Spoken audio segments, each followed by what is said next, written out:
नमस्कार दोस्तों, UPPCS target में आपका स्वागत है।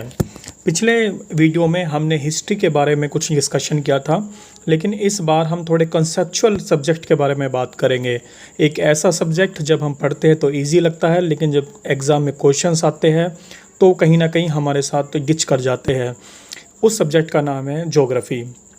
दोस्तों, ज्योग्राफी के लिए मार्केट में दुनिया भर का मटेरियल अवेलेबल है। अलग अलग कोचिंग सेंटर्स के बहुत अच्छे अच्छे नोट्स अवेलेबल हैं। लेकिन जैसा कि मैंने आपसे कहा था, हमारा जो टारगेट होगा इस अपने यूपीपीसीएस टारगेट चैनल को चलाने का, वो ये होगा कि कम से कम रिसोर्सेज में हम आपको मैक्सिमम बेनिफिट दें। मिनिमम इनपुट मैक्सिमम आउटपुट के सिद्धांत पे हम यहाँ पे काम कर रहे हैं। इसी कड़ी में आज हम ज्योग्राफी सब्जेक्ट का डिस्कशन करेंगे। जैसे हमने हिस्ट्री में केवल प्रीलिम्स के पॉइंट ऑफ व्यू से ज़्यादा बात की थी, लेकिन जब हम ज्योग्राफी को पढ़ेंगे तो उसमें कहीं भी इस तरह से नहीं होगा कि जो प्रीलिम्स है और मेंस है उसमें हम कहीं डिस्क्रिमिनेट करेंगे शुरुआती दौर के अंदर। दोस्तों, ज्योग्राफी के अंदर जो सबसे अच्छी किताबें मेरी नज़र में आती है, और या कोई भी आप एग्ज़ाम उठा कर देख लेना, यूपीएससी का आप देख लीजिए, यूपीपीसीएस का आप देख लीजिए, मैक्सिमम क्वेश्चंस जो आपके बनते हैं, चाहे वो प्रीलिम्स के हो चाहे वो मेंस के हो, वो गिनी चुनी 2-3 किताबों से ही पूरा सिलेबस कंप्लीट हो जाता है। हाँ, एडिशनल कुछ डाटा होता है जो हमें करंट से रिलेट करना होता है, या कुछ ऐसे टॉपिक्स आते हैं जो कुछ नए टॉपिक्स आ गए तो उनको हम गूगल करके कहीं भी अपने नोट्स के अंदर एड ऑन कर सकते हैं। दोस्तों, अगर हम ज्योग्राफी की बात करते हैं तो इसमें सबसे पहले हमें जो शुरुआत करनी चाहिए, एनसीईआरटी 11th-12th को फिनिश करना चाहिए। सबसे पहले वो इतनी अच्छी किताबें हैं कि जितना भी कॉन्सेप्ट आप बनाना चाहते हो फिज़िकल ज्योग्राफी का, ह्यूमन ज्योग्राफी का, और इवन इंडिया की जो ज्योग्राफी है उसका, उससे अच्छे कॉन्सेप्ट आप कहीं से भी बिल्ड नहीं कर सकते हो। मैं चाहता हूं कि आप उन बुक्स को 11th और 12th की जो ज्योग्राफी की बुक्स है उनको गो थ्रू करें, अच्छे से करें, टाइम देकर करें, बार बार करें, क्योंकि उसको ऐसा नहीं पढ़ना है कि आपको कोई स्किप वाला पोर्शन वहाँ पे कोई भी नहीं है। वहाँ पे सभी का सभी जो सब्जेक्ट हैं, जितने टॉपिक्स हैं, आपको अच्छे से पढ़ने हैं, और प्रीवियस ईयर क्वेश्चन पेपर्स को साइड में रख कर भी आपको पढ़ाई करनी है, जिससे कि आपको कम से कम ट्रेंड पता लग जाए कि भाई आपका प्रीलिम्स में किस तरह के क्वेश्चंस आते हैं, या मेंस में वो कितनी डेप्थ तक के क्वेश्चन पूछता है। क्योंकि देखो दोस्तों, कितना भी सिलेबस बराबर हो जाए यूपीएससी का और यूपीपीएससी का, लेकिन जो उनकी क्वालिटी है क्वेश्चंस की, वो कहीं ना कहीं डिफरेंस हमेशा रहने वाला है, रहा भी है और रहेगा भी।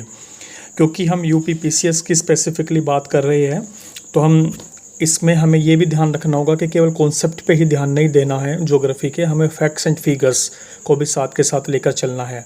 उसके लिए सबसे अच्छा क्या है कि आप एक एटलस ज़रूर परचेज़ करें। आप ऑक्सफोर्ड का कर सकते हैं, वो नो डाउट अच्छा एटलस है, सभी लोग फॉलो करते हैं। उसके बाद आप कोई भी टॉपिक पढ़े, आप कोई भी न्यूज़, इवन करंट अफेयर्स का भी कोई आप न्यूज़ देख रहे हो, तो एटलस को खोलकर उसके अंदर आप उस कंट्री की लोकेशन, उस कंट्री के बारे में थोड़ा ब्रीफ डिस्क्रिप्शन, या उसके साथ अगर कोई इंपॉर्टेंट देश की कोई जानकारी आ रही है तो उसके हमारी क्या रिलेशन है, वो भी साथ के साथ उसके साथ आप कवर कर सकते हैं। दोस्तों, एनसीईआरटी 11th-12th की 4 किताबें हैं, चारों की चारों आपको अच्छे से करनी है, बहुत अच्छे से करनी है। और इसके बाद एक जो बहुत अच्छी किताब है वो है हमारी दोस्तों गो चेंग लियोंग। ये certificate physical and human geography है। जो मैंने आपको एक अलग बुक बताई है एनसीईआरटी से अलग, एक तो पहले मैंने आपको बताया क्या कि हमें 11th-12th की आपको एनसीईआरटी कंप्लीट करनी है।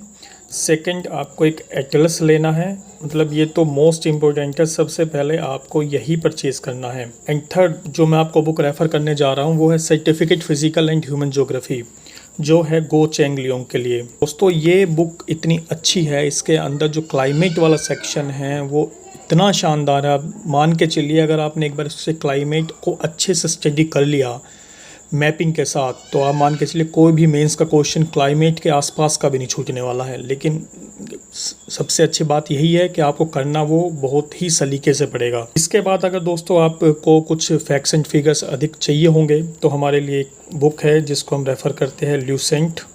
ये हमेशा हम रेफ़र करते हैं प्रीलिम्स के लिए, क्योंकि इसमें बहुत सारे फैक्ट्स हैं जो अच्छे अच्छे बुक्स में नहीं दिए गए हैं, लेकिन वो यूपीपीसीएस के एग्ज़ाम में पूछे जाते हैं। तो ल्यूसेंट को तो आपको रखना ही रखना है अपने पास, अगर आप यूपीपीसीएस या किसी भी स्टेट पीसीएस की तैयारी कर रहे हैं। एक दोस्तों, सेकंड आपका क्या हो सकता है, इसके अलावा बहुत से लोगों को थोड़ा ऐसी बुक की आवश्यकता होती है कि जिसको लगे कि भी एक ही बुक में सब कुछ हो, गागर में सागर हो, कंपाइलेशन हो, अलग अलग रिसोर्सेज पे उनको ना जाना पड़े। कुछ लोगों के साथ टाइम की प्रॉब्लम है, कुछ के साथ रिसोर्सेज की प्रॉब्लम है, तो उनके लिए ज्योग्राफी की बुक आती है महेश बरनवाल।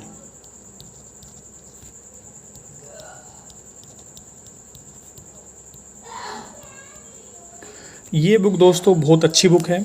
इसमें उन्होंने फैक्ट्स भी अच्छे दिए हैं, थ्योरी भी अच्छी दी है, और ये बुक मेन और प्रीलिम्स दोनों के लिए काम करती है। तो मैं चाहता हूँ अगर आप लोग उनके साथ कंफर्टेबल नहीं है, एनसीईआरटी गो चेंगली उनके साथ, तो आपके पास ये भी एक अच्छा ऑप्शन हो सकता है। लेकिन एटलस के साथ ही आपको पढ़ना है, जो भी आप पढ़े एटलस के साथ ही पढ़े, बिना एटलस के ज्योग्राफी पढ़ने का कोई मतलब ही नहीं है। सबसे इम्पोर्टेंट दोस्तों क्या है मैं आपको बताना चाहता हूँ दोस्तों, 2018 के बाद के प्रीलिम्स और मेंस दोनों ही पेपर को आपको बहुत अच्छे से एनालिसिस करना है जब भी आप किसी भी सब्जेक्ट को उठाएं। उसके साथ ही आपको अपनी तैयारी को एज देनी है, क्योंकि बहुत सारे सेक्शंस ऐसे हैं जिनको यूपीएससी और यूपीपीसीएस या यूपीपीएससी अवॉइड करते जा रहे हैं। कुछ सेगमेंट बहुत ज़्यादा मजबूत होते जा रहे हैं, तो उस ट्रेंड को भी आपको फॉलो करना है और ज़्यादा मैक्सिमम टाइम आपको वहाँ पे ही डिवोट करना है जहाँ पर इन आयोगों का ज़्यादा ध्यान है। तो आप जब भी पढ़ाई करें आपको बड़े फोकस के साथ करनी है, एटलस के साथ करनी है और प्रीवियस ईयर क्वेश्चंस पेपर के साथ ही आपको करनी है।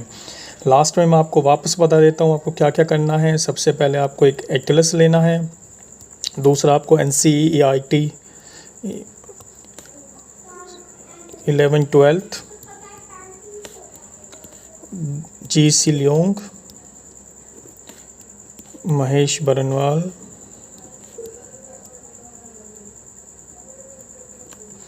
ये दोस्तों और प्रीवियस ईयर क्वेश्चंस ये दोस्तों आपके लिए सफिशिएंट है। हाँ, यूपीपीसीएस के लिए मैं सबसे ज़्यादा इम्पोर्टेंट एक चीज़ भूल गया हूँ, ल्यूसेंट के साथ साथ आपको घटना चक्र, यानी ये तो मैं आपको बताऊँ ना बताऊँ आपको लेनी ही लेनी है।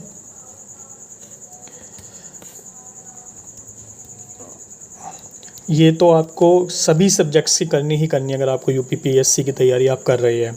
तो घटना चक्र है, इसको तो आप समझिए रटना ही है आपको, तो ये इसमें तो कोई ऑप्शन ही नहीं है। आपको यूपीपीएससी की अगर आप तैयारी कर रहे हैं तो आपको समझ के साथ साथ रेक्टिफिकेशन भी आना चाहिए। तो दोस्तों यहाँ पर हम ज्योग्राफी वाला अपना सेक्शन कंप्लीट करते हैं और जल्दी आपसे मिलते हैं अपने नेक्स्ट वीडियो में। अगर आपको इस तरह के और अपडेट चाहिए तो आप मेरे चैनल को सब्सक्राइब कीजिए। हम जल्दी ही मिलेंगे कुछ नए सब्जेक्ट्स के साथ। धन्यवाद।